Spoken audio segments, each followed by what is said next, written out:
Bismillahirrahmanirrahim. Assalamualaikum warahmatullahi wabarakatuh. Sahabat-sahabat dari seluruh Malaysia, mudah-mudahan selamat berkat hendaknya. Syukur kita pada Allah dapat kita sambung pengajian Risalah Puasa siri yang kedua pada tengah hari yang berkat ini. Dan seperti biasa kita memohon maaf kerana rangkaian liputan kita di sini tidaklah seperti di tempat tuan-tuan. Tidaklah selaju rangkaiannya seperti di Kuala Berang, Hulu Terengganu. Maka atas dasar itulah kita mulakan lewat sedikit, cari line dulu, cari suasana dahulu. Dan syukur pada Allah, petang ini saja yang menyaksikan kita tak kurang dalam 3 juta orang agaknya ya, termasuk di Eskimo, termasuk Kutub Utara, termasuk di negeri dan bandar kota raya yang paling maju sekali dalam dunia, iaitulah Kampung Buluh, Kuala Berang, Hulu Terengganu. Terima kasih kepada sahabat-sahabat sekalian. Begitu juga besan saya pun daripada Johor ada masuk. Tak lupa juga kepada pelajar-pelajar sahabat ilmu, Ustaz Datuk Rashidi, Saudara Ahmad Irfan, Abu Muaz, Bonda Ka'mah dan semua rakan-rakan yang bersama dengan saya siaran siri kedua Risalah Puasa di bawah pokok pokok bunga Tanjung ini. Di bawah pokok bunga Tanjung ini. Dan bila tengok kadang-kadang ikon tu Cikgu Din, ada juga yang keluar ketawa, gembira, ada yang suka hati, ada juga kadang-kadang yang marah ya. Sebenarnya bukan dia nak tekan ikon marah. Inilah buktinya sepanjang PKP ni ramai yang makan, maka jari mereka pun jadi besar. Nak tekan sebelah, terkena yang sebelah ujung sana. Baik. Terima kasih sahabat-sahabat sekalian. Kita nak sambung hari ini Risalah Puasa. Risalah Puasa. Apa yang perlu sahabat-sahabat buat di rumah sana, berehat saja, bersandar di cushion sambil makan apa balik dan sebagainya. Saya yang akan khidmat kepada tuan-tuan, sahabat-sahabat sekalian, akan bacakan buku ini. Dah masuk siri yang kedua ya, siri yang kedua. Okey, baik. Hari ini kita nak cerita tentang hari-hari yang disunatkan puasa. Hari-hari yang disunatkan puasa. Semalam kita dah sebut dah. Apa kita sebut semalam? Tentang dalil puasa dan maksud puasa, serta bila sejarah puasa ni mula difardukan. Wan ya, Saudara Jamal daripada Batang Kali. Terima kasih Saudara Jamal. Kita dah bincang panjang lebar semalam. Kita dah cerita juga 7 perkara yang membatalkan puasa. Terima kasih Fauzika. Ya, 7 perkara yang membatalkan puasa. Jadi hari ini Puteri Dinda daripada Indonesia, alhamdulillah, kita nak sambung perbahasan kita. Apakah hari-harinya yang disunatkan puasa? Maknanya Ramadan ni wajib, itu dah telah kita maklum. Tetapi yang sunat, hari-hari yang sunat untuk kita puasa, Cikgu Din, saya bacakan sahabat-sahabat sekalian. Jangan ke mana-mana ni, saya nak baca ni. Dengar ya, dengar. Hari-hari yang disunatkan untuk puasa. Puasa sunat ialah bertujuan untuk menghampirkan diri kepada Allah dengan mengerjakan ibadat yang bukan fardu. Apa maksud tu Cikgu Din? Kita bila buat ibadat sunat, walaupun dia tidak wajib, tidak fardu, tak lain tak bukan nak kita dekat dengan Tuhan. Supaya kita semakin dekat dengan Tuhan. Kalimah sunat bermaksud amalan yang berpahala jika dilaksanakan dan tidaklah berdosa jika ditinggalkan. Puasa Isnin Khamis tu kita tak puasa, tak apa, tidaklah berdosa. tetapi rugilah ya, kerana kesempatan tidak akan berulang. Isnin minggu lepas tak sama dengan Isnin minggu ini. Ramadan yang sudah tak akan sama Ramadan sekarang. Itu maksudnya. Tidak wajib, tetapi menjadi rugilah sedikit, tetapi tidak berdosa. Tidak berdosa. Ini berdasarkan hadis daripada Abu Sa'id, katanya, aku telah mendengar Nabi SAW bersabda, man sama yawman fi sabilillah ba'adallahu wajhahu 'anil nari sab'ina kharifan, atau kama qala Nabi SAW. Apa maksudnya? Apa maksudnya Cikgu Din? Saya bacakan ya. Sesiapa yang berpuasa sehari, biarlah tak banyak pun. Siapa puasa yauman, sehari sahaja, tetapi semata-mata kerana Allah, Cikgu Din. Dia puasa ni semata-mata kerana Allah, bukan sebab mertua sampai ke rumahnya maka bangun awal dia semayang. Maka rajin pula dia berpuasa sunat. Sedangkan puasa wajib pun dia tak cukup 30 hari. Mertuanya datang, maka dia pun banyaklah puasa sunat, bertasbih, semayang duha. Tidak. Bukan kerana Allah. Semata-mata kerana Allah. Okey. Maka Allah akan menjauhkan dirinya dari api neraka selama 70 tahun. Selama 70 tahun. Selama 70 tahun. Ini satu hadis yang diriwayatkan oleh Imam Bukhari. Hadis sahih Bukhari. Hadis sahih Bukhari. Baik. Maka hari-hari yang disunatkan ini adalah beberapa hari yang telah disebut oleh ulama berdasarkan hadis Nabi SAW itu. Pertama, saudara Azli saya, puasa yang disunatkan ialah antaranya puasa pada hari Arafah. Puasa pada hari Cikgu Din Arafah. Yang kita wukuf tu. 9 Zulhijjah kita wukuf itu. Itu dia. Itu dia. Sunat berpuasa pada 9 Zulhijjah bagi orang yang tidak mengerjakan ibadat haji. Siapa yang tak buat kerja haji, dia duduk di rumah saja, tiba hari Arafah, maka disunatkan sangat Cikgu Din dia berpuasa pada hari itu. Pada hari itu. Ini berdasarkan hadis daripada Abu Qatadah, katanya Rasulullah SAW telah ditanya tentang puasa pada hari Arafah, lalu baginda bersabda, yukaffiru sanatal madiyata wal baqiyah. Puasa hari Arafah ini menghapuskan dosa setahun yang lalu dan setahun yang akan datang. Menghapuskan dosa setahun yang lalu dan juga setahun yang akan datang ni. Ini hadis diriwayatkan oleh Imam Muslim.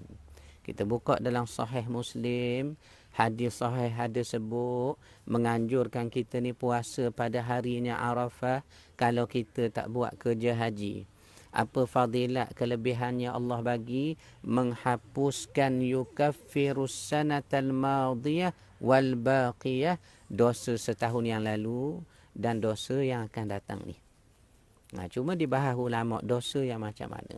Dosa yang kecil ataupun penghapusan dosa tu macam mana. Ditunjuk Allah supaya terhindar dari melakukan penderhakaan kepada Allah itu. Ini kita baca semulalah syarahnya. Hari Arafah adalah hari yang afdal untuk kita berpuasa. Ganjarannya adalah sangat besar. Ini berdasarkan satu hadis di mana Rasulullah SAW bersabda, "Ma min yaumin aktsara min an yu'tiqallahu fihi 'abdan minan nari min yaumi Arafah." Allahu akbar, besarnya Cikgu Din. fadilat puasa bulan Arafah dan hari Arafah. Dan hari Arafah tu sendiri betapa besarnya berdasarkan hadis riwayat sahih Muslim ini, kata Nabi SAW, tiada hari yang lebih banyak Allah membebaskan hamba-hambanya daripada api neraka selain hari Arafah. Selain hari Arafah. Menunjukkan besar hari Arafah ya. Ya, Allah membebaskan paling banyak hambanya daripada neraka. Itulah hari Arafah. Itu yang kita nak buat ibadat hari Arafah. Antaranya kita yang tak terlibat dengan wukuf, tak terlibat dengan haji. Kita nak puasa. Kita nak puasa sebanyak-banyaknya. Terima kasih Bonda Sanwa daripada Muar. Terima kasih Bonda Salwa bersama dengan kita petang ini. Bonda saya alhamdulillah okey. Ini pertama hari yang kita disunatkan puasa, Cikgu Din, tak lain tak bukan hari Arafah. Kalau kita tak kerjakan haji, kalau kita tak terlibat dengan wukuf di Arafah, maka disunatkan sangat kita puasa. Kita dah baca hadisnya, kita dah baca kelebihannya. Allah ampun dosa kita setahun yang lalu. Allah pelihara kita supaya janganlah terbuat dosa untuk setahun akan datang. Setahun akan datang. Bahkan hari Arafah Syari adalah satu hari yang paling banyak Allah membebaskan hambanya daripada neraka. Bahasa orang lama, nuraka. Daripada nuraka, Cikgu Din ya. Baik. Ya, katanya lagi, bagi orang yang sedang mengerjakan ibadat haji, mereka tidak disunatkan berpuasa pada hari tersebut. Bahkan sunat berbuka. Kita ni wukuf Arafah. Hari ni Yaumut Tarwiyah 8 Zulhijjah.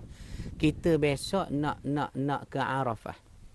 Nak berwukuf 9 Zulhijjah Yaumul Arafah. Maka disunatkan kepada orang yang tidak terlibat mengerjakan haji untuk berpuasa, okey, untuk berpuasa. Tetapi bagi orang yang berwukuf terlibat melaksanakan haji 9 Zulhijjah hari Arafah, disunatkan berbuka. Bonda saya Puang Seri Datuk pun ada petang ini. Terima kasih Bonda Puang Seri Datuk. Ya, disunatkan berbuka, Cikgu Din. Jangan puasa kalau hari Arafah kita buat haji, jangan ya, jangan. Ni tata cara je. Sunat berbuka bagi menguatkan tenaga untuk berdoa pada hari Arafah tersebut. Satu. Kita dah faham dah satu. Hari yang disunatkan puasa ialah hari Arafah. Okey, selesai satu perkara. Kedua, disunatkan juga berpuasa pada hari Tasu'a dan Ashura. Tasu'a dan Ashura. Apa harinya itu tu? Ashura kita rajin dengar. Sebab apa rajin dengar, Cikgu Din? Kita terlibat mengacau bubur sura, bubur Ashura tu. Okey. Tetapi Tasu'a, hari Tasu'a, apa dia harinya Tasu'a? Ada sahabat-sahabat di sini yang petang ini live bersama dengan saya di bawah pokok bunga Tanjung ni. Di bawah pokok bunga Tanjung ni, yang nak jawab soalan mudah saya, apakah dia hari Tasu'a? Siapa-siapa dapat jawab dengan tepat, saya nak beri RM10. Nak beri RM10. Tetapi duit tak ada ni. Pinjam Abang Izam dahulu. Apa di hari Tasu'a, Cikgu Din? Cikgu Din, rakan-rakan sekalian, apa di hari Tasu'a? Ashura kita dah tahu. Hari ke-9. Ya, ke-9 hari Tasu'a, hari yang ke-9, betul. Betul saudara Hasan kita. Cikgu Din beri RM10 kepada saudara Hasan kita. 9 Muharram. Ashura hari ke-10. Hari Ashura ni hari ke-10. Ashura. Terjemah bahasa kita hari ke-10. Tasu'a. Terjemah bahasa kita, hari ke-9. Maknanya kita disunatkan berpuasa hari ke-9 dan hari ke-10. Tasu'a dan Ashura. Okey, dah faham dah tu? Sudah faham dah tu? Sudah faham. Mari kita dengar hadisnya Cikgu Din. Mari kita dengar hadisnya Cikgu Din. Mana Cikgu Din ni? Tak ada ditaip di bawah. Biasa cepat Cikgu Din respon, menyahut, taip di bawah. Mungkin Cikgu Din ke dapur sekejap ya. Baik. Okey. Kedua, puasa pada hari Tasu'a dan Ashura. Hadisnya diriwayatkan oleh Imam Bukhari. Hadis sahih. Apa disebut? Hadis daripada Ibnu Abbas, pupu Nabi Abdullah bin Abbas. Katanya, kana Rasulullah sallallahu alaihi wasallam amara bi siyami yaumi Ashura falamma furida Ramadanu kana man syaa'a sama wa man syaa'a aftar. Rasulullah sallallahu alaihi wasallam memerintahkan supaya umatnya berpuasa pada hari Ashura. Namun apabila difardukan berpuasa bulan Ramadan sebulan 30 hari itu, maka Nabi beri pilihan. Nak puasa pun boleh puasa, tidak lagi wajib. Nak berbuka pun boleh, cuma rugilah sebab Ashura ni bukan mari sokmo. Mari sekali setahun. Contoh ginilah, nak beri rasa rugi mudah je. Cikgu Din nak beri rasa rugi mudah saja. Kalau kita tinggal puasa Ashura, tidaklah wajib. Kerana apabila difardukan Ramadan, katanya hadis riwayat Imam Bukhari ini, puasa Ashura diberi pilihan oleh Rasulullah sallallahu alaihi wasallam. Nak puasa silakan, nak berbuka tak adalah kesalahan. Tak ada kesalahan. Cuma bila kita kata tak ada kesalahan tadi, Abang Azizi, kita kena tambah satu kalimah dalam hati kita. Betul lah, tak salah. Tetapi alangkah ruginya. Alangkah ruginya kalau kita meninggalkan puasa Ashura itu. Soalnya nak rasa rugi macam mana? Ni yang saya nak buat contoh ni.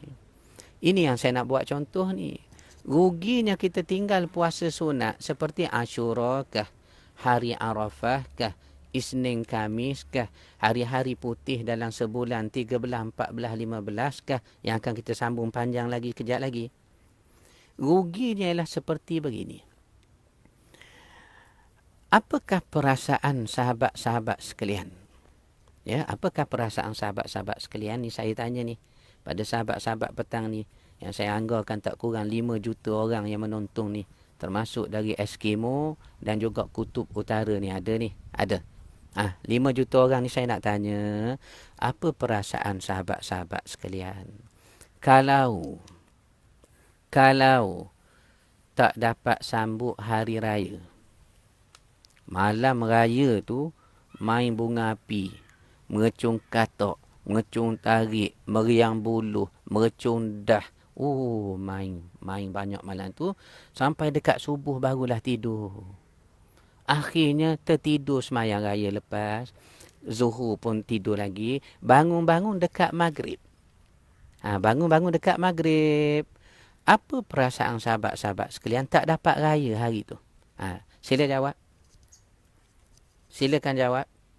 Apa dia? Rugi. Betul. Betul. Rugi. Kita kata, ya Allah, sebulan dah puasa. Naknya raya. Cuba baju raya, test, try tu. Sejak daripada seminggu sebelum raya tu. Pakai juga. Selipar raya. Baju raya, samping raya, pakai butang baju Melayu, sekian. Tiba-tiba hari raya dia tertidur. Ruginya. Betul. Saudara Hani kata sedih. Benar. Saudara Salmi pun kata rugi. Betul. Begitulah saya nak gambarkan. Sahabat-sahabat sekalian. Kalau orang tinggal puasa sunat pada hari Ashura, ataupun tinggal puasa sunat pada hari Isnin kami, ataupun padanya hari Arafah. Terasanya ya Allah. Terasanya ya Allah rugi. Sebagaimana kita tak dapat raya hari pertama, hari kedua itu ya. Wan ya. Betul Wan. Ustaz Datuk, bolehkah tolong sambung lagi baca kitab ni kepada kami? Kami nak dengar ni. Boleh. Saya bacakan. Baik. Itu kata Nabi SAW, hikmah berpuasa pada kedua-dua hari ini, Tasu'a dan Ashura, hari ke-9 Muharram dan hari ke-10 Muharram. Hikmahnya kedua-dua ini ialah mengelakkan diri dari menyamai orang-orang Yahudi yang hanya berpuasa pada hari Ashura sahaja. Orang Yahudi, dia puasa hari Ashura saja. Hari Ashura saja, 10 Muharram saja. Maka hikmahnya dalam hadis ini menyebut kepada kita supaya tidaklah kita menyamai orang Yahudi. Bersalahan kita ni dengan orang Yahudi. Maka kita pun puasa 2 hari. Kerana ada anjuran hadis, Tasu'a hari ke-9 Muharram, Ashura hari ke-10 Muharram. Okey, dah boleh faham dah. Boleh faham dah tu. Masing-masing dah boleh faham ya. Baik. Ramai tu Cikgu Din, bila kita mengajar cara mudah petang-petang di bawah pokok, angin bertiup macam ni, ramai yang mudah faham. Apa bukti mereka mudah faham? Dia kata faham tu. Faham. Faham. Faham. Tertidur mereka Cikgu Din ya, kerana faham berdoa lalu. Baik. Itu kedua sahabat-sahabat sekalian. Itu kedua sahabat-sahabat sekalian. Puasa hari Arafah kita dah sebut. Puasa hari Tasu'a dan Ashura pun kita dah sebut. Sekarang hari yang ketiga. Apakah hari yang disunatkan untuk kita puasa juga? Iaitulah puasa pada hari Isnin dan Khamis. Hari Isnin dan Khamis, Cikgu Din, Bonda Ka'mah. Ya, saudara saya, Abang Haslin daripada Kota Tinggi. Begitu juga Nurul Syarmin daripada Kota Baru. Dengar tu. Ketiga, kita disunatkan puasa Isnin dan Khamis. Isnin dan Khamis. Puasa pada hari Isnin dan Khamis sangatlah dianjurkan. Berdasarkan hadis yang diriwayatkan oleh Sayyidatina Aisyah radhiyallahu anha, Ummul Mukminin, bonda kepada kita orang Islam. Apa katanya? Apa katanya hadis?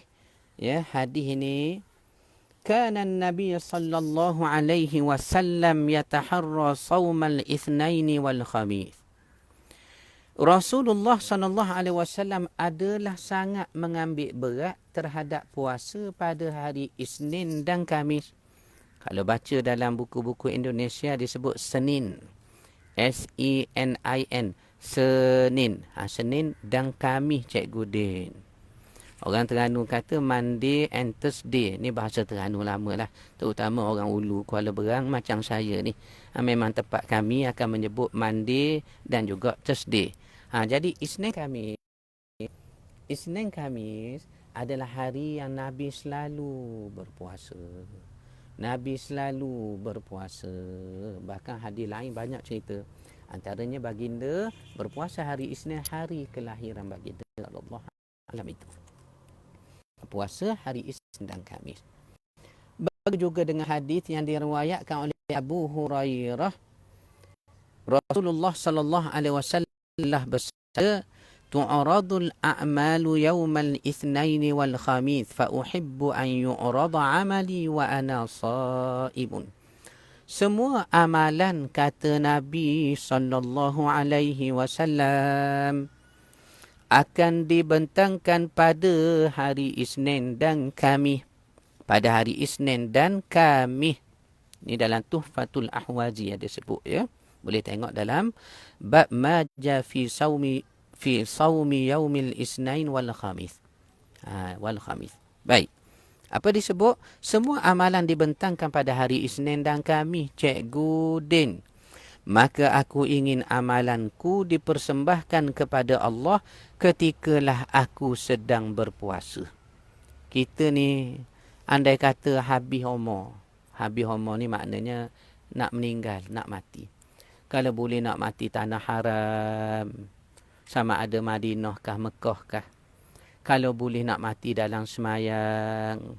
Kalau boleh nak mati baca Quran. Jemaah saya di Kota Baru, 2 orang meninggal. Hari lain-lain lah. Seorang meninggal Zal ketika baca Quran. Baca Quran.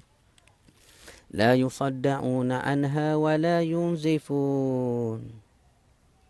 Mati tengah baca Quran. Seorang tengah sujud semayang. Allahu Akbar. Tak bangun-bangun. Meninggal. Tidakkah elok meninggal dalam keadaan ibadat, taqarrub, buat taat?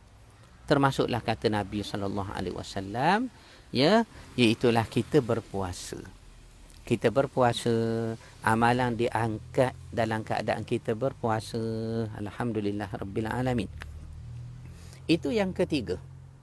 Yang keempat, puasa sunat juga ialah selama 3 hari pada setiap bulan.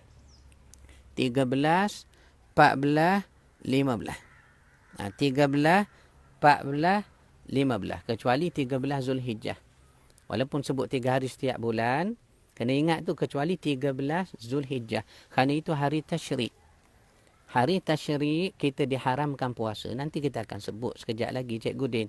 Kita akan sebut sekejap lagi, Cikgu Din, ya. Sementara itu kita share dahulu, biar seramainya dapat manfaat majlis ilmu kita di bawah pokok bunga Tanjung ini. Di bawah pokok bunga Tanjung ini. Dan Cikgu Din jangan lupa tugas hakiki Cikgu Din. Cek jemaah kita. Cek rakan-rakan yang tengok online kita ini. Kalau ada yang tidur, tulis nama Cikgu Din. Kalau ada yang tidur kali kedua minggu lepas dah tidur, hari ni tidur lagi, suruh berdiri di atas kursi Cikgu Din, ya. Ingat tu. Ingat tu sahabat-sahabat sekalian, saya nak sambung baca ni. Saya nak sambung baca ni Muhammad Akil. Baik. Puasa selama 3 hari setiap bulan. 13, 14, 15. Kecuali 13 Zulhijjah. Kecuali 13 Zulhijjah. 3 hari pada setiap bulan yang dimaksudkan ialah pada 13 Zulhijjah. Buku ni Cikgu Din, saya susun 9 tahun sudah. 9 tahun sudah seingat saya. Pun ada jemaah tadi mesej tu, ada tak lagi buku ni, minta maaf tuan. Buku-buku kami dengan kehendak Allah telah habis berada di tangan tuan-tuan. Sebanyak 30 tajuk. Ada 30 tajuk buku-buku yang kita susun berdasarkan pelbagai disiplin tajuk. Ada Muqaranatu Adyan, perbandingan agama. Adanya tentang Sufism, tasawuf. Adanya tentang sejarah pun ada, termasuk sirah. Termasuk juga Cikgu Din novel, ya. Novel kita buat juga Cikgu Din untuk imbangi dakwah kepada anak-anak remaja. Anak-anak remaja seperti Cikgu Din ni, masih remaja lagi. Kita nak imbangi dakwah ke mana hala tuju Cikgu Din yang masih remaja ni. Maka kita hasilkan juga novel-novel Islami. Kita masukkan hikmah-hikmah Arab. Kita masukkan juga kita masukkan juga pepatah Arab. Kita masukkan juga kalam-kalam segar daripada kitab-kitab kesufian, al-hikam, sebagainya. Kita masukkan juga pepatah-pepatah Melayu kita. Pepatah-pepatah Melayu kita. Ya, pepatah-pepatah Melayu kita. Seperti contoh pepatah Melayu apa dia Cikgu Din? Tidur-tidur ayam. Ingat tu. Jangan dengar kuliah ni sampai habis. Kita nak habis sampai 4 suku saja. Dah nak habis dah. Baik. Itu dia yang keempat. Puasa selama 3 hari dalam setiap bulan. Dipanggil hari-hari putih. Hari-hari putih syari, ya. Kenapa hari putih? Malam tengah cerah, terang benderang malam 13, 14, 15. Dinamakan hari-hari putih adalah kerana pada malam hari-hari tersebut disinari cahaya bulan yang terang lagi benderang. Ini berdasarkan wasiat Rasulullah sallallahu alaihi wasallam kepada Abu Hurairah agar melakukan puasa pada 3 hari itu, 13, 14 dan 15. Hadisnya menyebut berpuasa selama 3 hari pada setiap bulan. Solat duha 2 rakaat dan solat witir sebelum tidur. Ini yang Nabi sebut kepadanya Abu Hurairah, pesanan kepada kita. Boleh tengok dalam Sahihul Bukhari, hadis sahih dalam Sahihul Bukhari. Begitu juga dengan hadis yang diriwayatkan oleh Abu Qatadah, katanya Rasulullah sallallahu alaihi wasallam telah bersabda, "Thalathun min kulli syahrin wa ramadhanu ila ramadhana fahadha siyamud dahri." Puasa 3 hari pada setiap bulan, 13, 14, 15. Setiap bulan, bulan Islam ni. Bulan Islam ni tengok kalender Islam, jangan tengok kalender orang putih maupun kalender orang-orang Jawa. Termasuknya malam Jumaat Kliwon, bukan. Ni harinya bulan Islam. Hari bulan Islam, 13 hari bulan Islam, 14 hari bulan Islam dan 15 hari bulan Islam.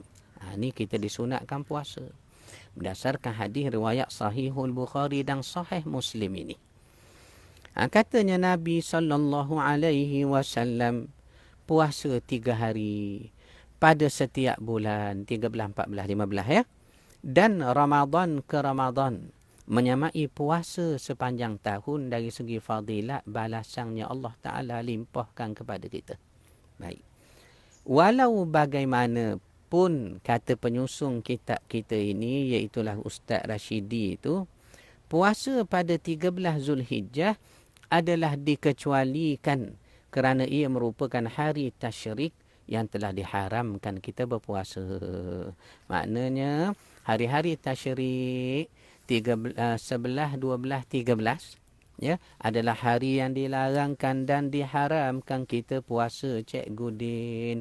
Maknanya puasa ni ada waktunya haram? Ada. Solat ada tak waktu haram? Ada. Haji ada tak waktu haram? Maknanya hanya bulan haji. Wukuf, kalau tuan berwukuf bulan Safar, tak diterima. Kerana hanya 9 Zulhijjah, Yaum Arafah, hari wukuf. Maknanya setiap ibadat ada masanya. Setiap ibadat ada masanya. Dan ada waktu haram ditegah kepadanya. Seperti kita dah sebut tadi, Cikgu Din, ya. Puasa hari-hari tasyrik diharamkan. Puasa hari raya, haram, Cikgu Din. Walaupun rajin macam mana pun, dah puasa 30 hari ni punya kualiti. Tak nak raya saya tahun ni tu, saya nak puasa juga walaupun 1 Syawal. Orang lain semua makan, biarlah saya seorang mewakili mereka untuk puasa. Tidak sah, bahkan haram pekerjaan seperti itu. Cuma apa yang saya nak tanya sahabat-sahabat sekalian, rakan-rakan yang menonton petang ini, termasuk di kutub utara pun ada tu, nampak naik bendera tu. Kak Nani, terima kasih Kak Nani dari Belanda. Kak Nani ada. Daripada Eskimo pun barangkali ada, cuma saya tak nampak jelas kerana bersembunyi dalam iglu tu. Okey, sahabat-sahabat sekalian, saya nak tanya. Kalau semua ibadat ada waktu yang disuruh dan ada waktu tegahan, ada waktu larangan, ya, waktu haram kita panggil. Apakah satu-satunya ibadat yang tiada waktu haram padanya? Silakan. Sila sahabat-sahabat sekalian. Apakah ibadat yang tak ada waktu haram? Abang Mak Fitanah, silakan. Kekanda saya yang mulia Tuan Razilah. Sila abang Tuan Razilah. Mamak Khalili, apakah ibadat yang tiada waktu haram padanya? Kata Haigastun, selawat pada Nabi. Okey. Lagi? Ya, Abang Haslin. Tengok Abang Haslin sebut dengan Suria tadi, zikir. Zikrullah. Zikrullah. Zikir adalah satu perkara yang tak ada waktu haram padanya. Tak ada waktu haram. Ada orang kata, lepas asar tak boleh zikir kerana haram. Ada orang kata begitu? Tak ada. Lepas subuh tak boleh zikir tu kerana apa ni, haram waktunya. Ada kita dengar begitu? Tak ada. Maknanya, zikir bukannya apa ni, zikir tidak ada waktu haram padanya. Tetapi puasa ada. Puasa ada. Maka zikirlah sebanyak-banyak sekali. Ya, sambil-sambil kita masak di dapur nak buka puasa tu. Petang ni suami minta kacang untuk dimakan dengan kuaci. Kerana kita masak kuaci kepada suami kita nak buka puasa. Maka nak makan dengan bubur kacang. Sambil-sambil kita koyak kuaci tu baca subhanallah, subhanallah, subhanallah, subhanallah. Contohnya. Contohnya. Baik, itu dah boleh maklum ya. Sudah boleh maklum ya. Ya. Kelima. Puasa yang sunat juga Cikgu Din ialah puasa selama 6 hari dalam bulan Syawal. 6 hari dalam bulan Syawal. Puasa 6 tu. Puasa 6 tu sunat. Ada orang kata puasa sunat. Puasa Syawal 6 hari konon. Puasa wajib pun tak cukup. Janganlah sampai begitu tuan. Puasa wajib. Kemudian tambahlah 6 hari. Ada dibahas oleh syurahul hadis lah. Yang ni para fuqaha pun berbeza sikit pandangan.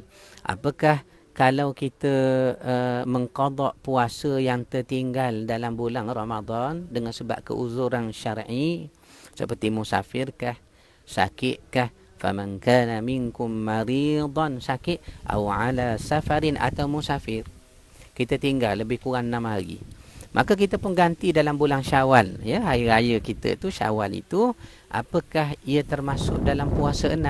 Ini ulama tidak sepakat. Ada yang kata lebih afdalnya berdasarkan lafaz hadis puasa sebulan bulan Ramadan dan ditambah puasa 6 hari dalam bulan Syawal. Maka seakan-akan menggambarkan ada pengasingan, ada perbezaan tu. Bulan puasa kena selesai. Tambah. Itu maksudnya. Tetapi pun begitu tidaklah menjadi kesalahan ataupun satu masalah. Kalau kita nak berpuasa walaupun qadha, tetap juga diberi pahala sebagai berpuasa dalam bulan 6. Ini mengikut pandangan yang disebut oleh ulama, ada pandangannya. Ada pandangannya ya. Baik. Ya, puasa selama 6 hari pada bulannya Syawal. Ia juga dikenali sebagai puasa 6. Kita panggil puasa 6. Pelaksanaan puasa 6 yang paling afdal ialah berpuasa secara berturut-turut sebaik sahaja selepas hari raya Aidilfitri. Walaupun tidak diwajibkan berturut-turut Cikgu Din. Tak wajib. Kena straight, kena direct 6 hari, tidak wajib. Tapi disebut ni paling afdal. Paling afdal. Namun ia bukanlah satu kewajipan, bahkan sekiranya dilakukan secara berselang-selang hari pun Allah Subhanahu wa taala tetap mengurniakan ganjaran sunat terhadap pelaksanaannya. Contoh kita pun buatlah selang sehari, selang 4 hari kah terpulanglah. Ganjarannya amatlah besar. Ganjarannya amatlah besar. Memadailah penulis menukilkan satu hadis yang diriwayatkan oleh Abu Ayyub bahawa Rasulullah sallallahu alaihi wasallam telah bersabda, "Man shama Ramadan thumma atba'ahu sittan min Syawwal kana qasiyamid dahri." Sesiapa yang berpuasa pada bulan Ramadan kemudian diikuti dengan puasa selama 6 hari di dalam bulan Syawal, dialah seolah-olah berpuasa sepanjang tahun, Cikgu Din ya. Sepanjang tahun. Apakah hikmah pensyariatan puasa sunat? Puasa sunat disyariatkan adalah bertujuan untuk meningkatkan pengabdian diri satu-satu orang kepada Allah. Mana bila kita banyak buat amalan sunat, semakin dekatlah hendaknya kita dengan Tuhan kita. Dengan Tuhan kita yang mencipta kita, mengatur takdir kepada kita ini, memberi rezeki kepada kita. Ibadat-ibadat sunat yang dilakukan oleh seseorang akan menambah taqarrubnya kepada Allah Subhanahu wa taala. Ini berdasarkan hadis yang diriwayatkan oleh Imam Bukhari, sabda Nabi sallallahu alaihi wasallam, "Wa ma yazalu 'abdi yataqarrabu ilayya bin nawafil hatta uhibbahu." Hamba-Ku sentiasalah mendampingiku dengan mengerjakan amalan-amalan ibadat-ibadat sunat, maka aku kasih kepadanya, sehingga aku kasih kepadanya. Mana nak cari keredaan, nak carinya kerahmatan, limpahan kurniaan Allah yang luas itu dengan ibadat sunat. Sahabat-sahabat sekalian, sudah tamat satu bahagian daripada karya risalah puasa yang kita berjanji insya-Allah dengan izin Allah kita akan buat bersiri. Ni risalah puasa siri kedua dah. Siri kedua dah risalah puasa, siri kedua dah. Kita dah masuk hari-hari yang disunatkan puasa. Nanti kita akan sambung hari-hari yang makruh, hari-hari yang diharamkan. Kemudian sedikit fatwa dan hukum berkenaan permasalahan puasa. Apa masalahan puasa? Mungkin kita nak bahas nanti apa hukumnya orang derma darah ketika puasa, ataupun apakah hukumnya puasa bagi orang yang berbekam, ataupun boleh tak pakai inhaler, ataupun ustaz saya ni terbangun lewat kejut-kejut sempat makan sesuatu saja, tiba-tiba azan, apa nak dibuat makanan dalam mulut, boleh habiskan dalam mulut ke ataupun kena luahkan. Ni kita nak bincang sikit sebanyak. Penggunaan obat gigi, titisan air, cabut gigi bulan puasa dan sebagainya, kita akan bincang untuk meraih keberkatan, kerahmatan Ramadan dengan majlis ilmu. Sahabat-sahabat sekalian, tamatlah sudah kuliah kita siri kedua ini. Catat dan panjang lebar kan. Apa nak saya buat satu pengumuman? Sahabat-sahabat sekalian, rakan-rakan sekalian, saya memohon sahabat-sahabat sekalian, kalau baca mesej yang saya pin di bawah tu, mesej yang saya pin di bawah itu, iaitulah, marilah kita sama-sama bersolat hajat dan berdoa untuk adik Amna Nuha binti Muhammad Syahiran Syahid. Solat hajat dan berdoa selamat untuk adik Amna Nuha binti Muhammad Syahiran Syahid yang akan menjalani pembedahan pada hari Isnin ini. Anak anda kita, adik kita ini umurnya baru 4 tahun ya. Tak silap saya baru 4 tahun. Jadi kita semayang hajat tuan-tuan, rakan-rakan sekalian. Sedangkan nendanya adalah salah seorang jemaah di dalam sahabat majlis ilmu Datuk Rashidi ini. Kita saling tolong-menolong sahabat-sahabat kita. Angkat tangan berdoa. Keberkatan bulan Syaban, diambang nak masuk bulan Ramadan. Mudah-mudahan Allah selamatkan adik Amna Nuha kita ini hendaknya. Mudah-mudahan ya. Wa sallallahu ala sayyidina Muhammad wa ala alihi wa sahbihi ajma'in. Walhamdulillahi rabbil alamin. Terima kasih rakan-rakan. Jangan lupa malam sekarang jam 9.30. Jam 9.30 malam. Kita akan sambung risalah puasa. Begitu juga siang hari jam 3.30 Cikgu Din. Jam 3 ni nampak macam tak berapa clear sangat dia punya line. Kita beranggapan 3.30 lah jadual asal kita. 3.30 siang, 9.30 malam. 2 kali sehari insya-Allah. Terima kasih Sherry. Terima kasih saudara Roslan. Terima kasih rakan-rakan semua. Saya tak sebut semua nama ni. Mudah-mudahan selamat berkat.